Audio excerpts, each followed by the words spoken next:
Hi, I'm Dana. Welcome to Made Every Day. I'm gonna help you make cool things using everyday items. And today we're making my favorite baby blanket. It's my favorite because it takes about 20 minutes to make. So let's get started. A large square of soft fabric such as knit or flannel and enough bias tape to go around the perimeter. I've already cut my piece of fabric 20 by 20 inches, but the first thing I want to do is to round off the corners. So take a bowl or anything round that you have, place it right on the corner, and use a marker to just trace right around that bowl. Now you could leave them just as they are, but I find that it's a little bit easier when you have rounded corners to bind your bias tape in one large piece and sew all the way around. Okay, now cut each of those corners out, nice and round. You can use a rotary cutter for this as well. I am kind of a scissors girl, unless I'm cutting really straight lines, so use whatever your preferred method is. And we have a nice rounded piece of fabric. Now we just need to bind it with the bias tape. This is double fold bias tape, which means that it's folded in half so we can sandwich the fabric right inside, as opposed to single fold, which is flat. Now take note that one side is slightly wider than the other. You want the part that is less wide to be on top, the part that you're going to sew on. And this ensures that you're going to sew completely through to the back without the thread showing onto the fabric. So just start pinning.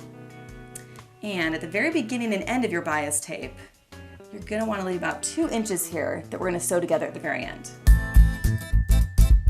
Now that we're done pinning, we need to finish off these raw edges on the bias tape.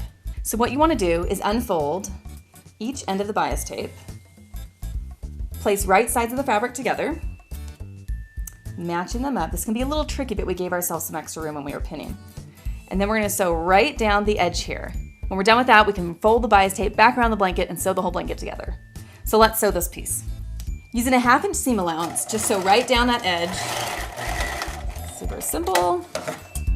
And you can see we have our little sewn edge there. And then you want to fold the whole thing back up and put it right around your blanket. Ta-da! Nice finished edge. Now pin that in place and let's sew around the entire thing. This is the last step here. You can see why I love this blanket. It's so fast, it's so easy.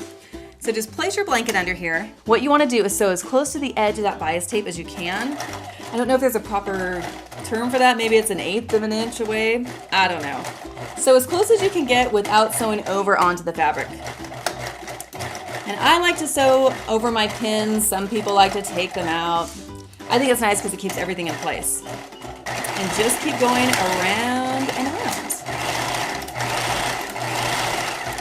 And we've reached the end here. Just do a little back stitch.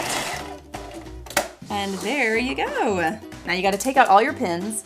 And the other thing I do is a little quality inspection. Go around the entire blanket, make sure there aren't any holes or spots where the bias tape did not get sewn, and sew over those little spots, and you're done. And there you go. You have got a cute little cuddle blanket for your child to snuggle with. For more patterns and tutorials, go to my website, danamadeit.com, and click the subscribe button to be updated with all of our latest videos. I will see you next time.